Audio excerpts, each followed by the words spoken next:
39 number का जो सवाल है ये बाइनरी सिस्टम का है। किसका है? तो बाइनरी सिस्टम का है। तो आइए हम देखते हैं कि बाइनरी सिस्टम आखिर होता क्या है।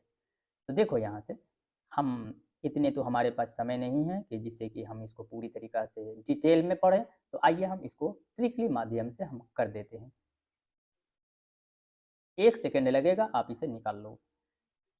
थोड़ा-सा इन्हें हम हटा देते हैं ताकि आपके समझ में आसानी हो जाए। देखो यहाँ से इस तरीक़ा से तुम्हारा लिखा रहेगा और ये किस सिस्टम है? तो द्विधारी अंक बाइनरी सिस्टम है। ये पहला है, दूसरा है, तीसरा है, पाँचवा है, चौथा है, कोई दिक्कत नहीं है। कम हो, ज़्यादा हो, उससे कोई फ़र्क नहीं पड़ता। पहला की जगह पे आप 1 लिखना, दूसरा की जगह पे 1 को 2 से गुना कर देना, 2, फिर दूसरा को 2 को 2 से गुना कर देना, तो 2 दूनी 4 सॉरी 4, 4 को फिर 2 से गुना कर देना, तो 4 दूनी 8, 8 को फिर 2 से गुना कर देना, 8 दूनी 16। याद रखेंगे माय डियर स्टूडेंट कि जब आपको नीचे में 0 दिखे, क्या दिखे? 0 दिखे, ये जैसे कि 1 है, इसके वैल्यू को आप काउंट करेंगे। यहाँ इसका वैल्यू क्या हो जाएगा? 1 है। आगे देखते हैं। ये 0 वाला है, तो 0 के वैल्यू को आप काउंट नहीं करेंगे। 1 जहाँ दिखे उसको काउंट करना है। 0 जहाँ देखे उसे नॉट काउंट करना है। 1 ये है, 1 ये है, तो 1 के ऊपर में जो कोड है इसका 16 है, इसको काउंट करना है। आइए हम देखते हैं। तो जहाँ-जहाँ 1 दिखे वहाँ का जो वैल्यू होगा उसको लिखना है, जहाँ-जहाँ 0 दिखे वहाँ-वहाँ काट देना है। तो देखो 1 के ऊपर में कोड कितना है? 16। फिर यहाँ 0 है, छोड़ दो, भूल जाओ इसे। 1 के ऊपर में कितना है यहाँ? 4, तो लिखो 4। फिर इस 0 के ऊपर में कुछ नहीं है तो 2 लेकिन इसका वैल्यू हम लेते नहीं है तो इसीलिए इसको छोड़ दो। 1 के ऊपर में कितना है? 1, तो लिख दो यहाँ 1। टोटल को जोड़ दो, तो 16 4 20 और 1 कितना हो गया? 21। इसका राइट आंसर 21 होगा। बस 1 सेकंड का काम था, क्लियर कर लिया। ठीक। हाँ, एक बच्चे बोल रहे हैं कि एक बार फिर से रिपीट कर दीजिए। ठीक है, कर देता हूँ ताकि आपको कोई दिक्कत नहीं हो। तो सुनो, सुनो, ये जो तुम्हारा बाइनरी सिस्टम है, ये एक बाइनरी फॉर्म में है और दूसरा तुम्हारा डेसिमल में। याद रखें, डेसिमल को यहाँ पर जैसे दशमलव पद्धति, ये डेसिमल सिस्टम में, एक बाइनरी में। जब भी बाइनरी में रहेगा तो 2 डिजिट में रहेगा। डिजिट इसमें कितना होगा? 2 होगा। 2 का मतलब शुरू 0 से होगा और 1 होगा, इसीलिए इसको कहते हैं 2 डिजिट। लेकिन डेसिमल की जब बात आएंगी, तो डेसिमल का मतलब हो गया 10, इसमें 10 डिजिट होंगे। शुरू करेंगे 0 से आगे की ओर, यहाँ से चलते चलते चलते चलते हम कहाँ तक जाएंगे? 9 तक जाएंगे। जब हम 0 से 9 तक लिखते हैं और इसका काउंट करते हैं तो ये हमारा 10 पूरी जाता है। 1 से लेकर 9 तक ऐसे भी 9 डिजिट हो गया, एक यहाँ पर 0 भी डिजिट, तो ये 10 डिजिट हो गया। तो 10 का मतलब डेसिमल हुआ, डेसिमल का मतलब होता है दशमलव। ये देख रहे हैं ना, दशमलव यहाँ पर दिया हुआ है, ये दशमलव। तो याद रखेंगे कि डेसिमल के अंदर में 10 डिजिट होता है, बाइनरी के अंदर में 2 डिजिट होता है। 2 डिजिट का मतलब हो गया एक 0 होगा और दूसरा 1 होगा। इसका यूज कंप्यूटर के लिए किया जाता है, आपके बुक में दिया गया है। आगे बढ़ते हैं। अब बात यहाँ पर आती है कि ये बाइनरी जो कोई जो डिजिट होगा या कोई जो नंबर होंगी, अगर वो बाइनरी में होगा तब कैसा होगा? तो बाइनरी का मैंने कितना दिया था? 2 दिया था। तो कोई भी चीज़ अगर ऐसा करके लिखी हो, ऐसा करके आपको दिया रहे यहाँ पे 2, तो ये समझ जाएँगे कितने डिजिट वाला है? 2, 2 में मतलब कौन सिस्टम में है? तो बाइनरी में। लेकिन अगर यहीं पे ऐसा करके कोई चीज़ दिया हो, जैसे मान लो अभी हमने 21 का निकाले, 21 के नीचे में अगर ऐसा दिया हो, तो इसको कहेंगे 10, 10 का मतलब होता है डेसिमल, 10 का मतलब डेसिमल। तो ये 10 दिया रहेगा तो आप समझ जाइएगा कि ये डेसिमल में कहता है निकालने के लिए। तो यहाँ पर 21 लिखा जाए या इस तरीका का लिखा जाए, आपको समझ लेना चाहिए। आगे बढ़ते हैं। अब इसको समझना है, तो चलिए इससे 2 ऑब्जेक्टिव या एक ऑब्जेक्टिव 100% गारंटी रहती है आने का। आइए हम समझ लेते हैं। अब देखिए इसको निकालना कैसे? एक स्टूडेंट ने बोला कि फिर से सर समझाइए। लो समझो, देखो पहले लिख देना तुम 1, फिर लिखना 2, फिर इसका 2 गुना 4, फिर गुना 8, फिर 8 का 2 गुना 16, 16 का 2 गुना 32।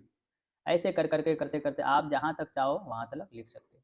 ठीक, कोई कोड दिया है, कोई मतलब कि यहाँ पर संख्या लिखी हुई है, तो ये संख्या जो है इसको देखो, जैसे यहाँ पर लिखा हुआ है, ये जो संख्या है ये है आपका 1 0 1 0 1। याद रखना, इसमें एक को याद रखना, 0 को भूल जाना, एक को याद रखना, 0 को भूल जाना। एक का जो वैल्यू होगा वो तुम जोड़ते जाना, 0 के वैल्यू को छोड़ते जाना। जोड़ेंगे कैसे, छोड़ेंगे कैसे, आओ देखें, यही चीज़ हमको लाना है। जैसे यहाँ पर ये लिखा हुआ है, इसी के ऊपर में तुम लिख दो ए, पहला के सामने में 1, दूसरा के सामने में 1 को 2 से गुना किया 2, तीसरा के सामने में जिसका 2 गुना कर दिया 4, और तीसरा के सामने में 4 दूनी 8, और इसके मतलब होगा 8 दूनी 16। चलिए देखते हैं, कलर चेंज कर रहे हैं, डरना नहीं है आपको। मैंने बोला 0 को छोड़ देना है, एक वाले कोड को जोड़ लेना है। एक वाला कोड कौन है, ये वाला है, तो ऊपर में कितना दिया है 16। 0 वाला को छोड़ देना है, तो 0 वाला ये है, छोड़ दिया। ये एक वाला है 4, तो जोड़ दो। 0 वाला को छोड़ दो, एक वाला को जोड़ दो, अब जोड़ लो। 4 1 5 और 16 5 21 21, यही तुम्हारा राइट आंसर है। आगे चलिए चलते हैं। बिल्कुल, जितना जल्दी होता है हम सारे को ख़त्म कर देंगे। आइए हम देखते हैं।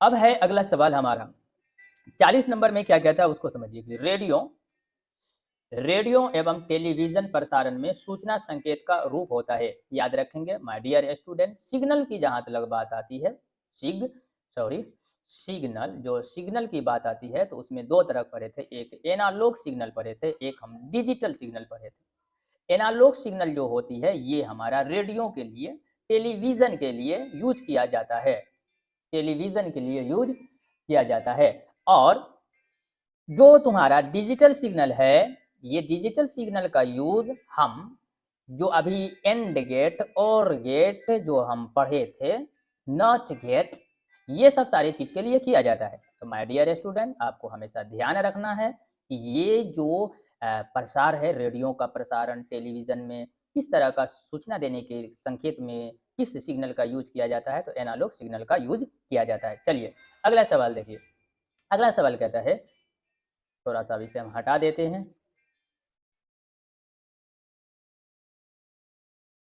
अगला है थोड़ा हमारा, अगला सवाल हमारा कहता है कि एन प्रकार अर्धचालक होता है। याद रखेंगे माय डियर स्टूडेंट, सॉरी ये पी प्रकार है, पी प्रकार वाला था। पी टाइप जो सेमीकंडक्टर होता है, पी टाइप जो सेमीकंडक्टर होता है, सेमीकंडक्टर जो होता है ये हमारा पॉजिटिव होता है। क्या होती है, पॉजिटिव होती है। पॉजिटिव का मतलब कैसा चार्ज होता है, धन चार्ज होता है, धन चार्ज। इसीलिए धन का मतलब धन, चार्ज का मतलब आवेश, इसे बोलो धनावेश या धन आवेश ये होती है। तो किस एक पी प्रकार अर्धचालक होता है, किस प्रकार का होता है, तो धनावेशित होता है। 41 का ऑप्शन ए राइट होगा। नेक्स्ट चलते हैं, देखो वेरी इंपॉर्टेंट क्वेश्चन। उपग्रह संचार में विद्युत चुंबकीय तरंग का कौन सा भाग प्रयुक्त होता है। उपग्रह संचार में, अब उपग्रह के अंदर में हमने क्या देखा, जैसे सैटेलाइट वगैरह का यूज किया जाता है, इसमें जो इलेक्ट्रिक मैग्नेट होती है वो तरंग कौन सा भाग प्रयुक्त होता है। याद रखेंगे कि जो विद्युत चुंबकीय तरंग का सूक्ष्म जो तरंग भाग होती है उसी का हम उपग्रह में उपयोग करते हैं। उपग्रह संचार में विद्युत चुंबकीय तरंग का कौन सा भाग प्रयुक्त होता है, सूक्ष्म तरंगे प्रयुक्त होता है। इसीलिए राइट आंसर 42 का option D is the right answer. चलिए यहीं से आज की ये वीडियो आपकी समाप्त होती है, और नेक्स्ट जो आपके लिए इम्पोर्टेंट होने वाला है, मैं आपको कोशिश करता हूँ कि थोड़ी देर में सारे जो भी इम्पोर्टेंट है वो आपको अपलोड कर देंगे, और आप अच्छे तरीक़ा से सब्जेक्टिव और ऑब्जेक्टिव पर जो है कि ध्यान दें। जो आपको आपके टीचर के तरफ से आपके सर ने जो नोट दिया है उन नोटों को अच्छी तरीक़ा से पढ़ें, क्योंकि कल आपकी परीक्षा होने वाली है। थोड़ी सी मेहनत करेंगे, आप रिजल्ट आने के समय में आपके नाम होंगे, आप सफल हो जाएंगे और आपको अच्छी कामयाबी मिल जाएंगी। हमारे तरफ से आप सबों की यही गुजारिश है, कहना है कि आप जो तैयारी कर रहे हैं उन्हें आज छोड़ देते हैं, सुबह कर लेंगे, रात में सो जाते हैं, सुबह सवेर उठ जाएंगे, ये सब न करें। और किसी भी चीज़ को अगर आप पढ़ाई कर रहे हैं उसको रटा मत मारो, रटना नहीं, बस उनको देखना है, उनके कंसेप्ट को समझिए, तब ऑब्जेक्टिव याद रहेगी। वरना आप 50, 100, 200 जो है कि ऑब्जेक्टिव को याद कर लेते हैं और सुबह उठते ही कंफ्यूज हो जाते हैं। हालांकि भूलते नहीं हैं पर कंफ्यूज हो जाते हैं। इस तरीका की काम आप न करें, बेहतर होगा। ठीक है, आप लोग कल परीक्षा दें और कोई भी क्वेश्चन को छोड़ करके ना आए, जितना मांगता है उतने का आप आंसर दे करके आए, फजूल का आंसर ना दें। Thank you all of you.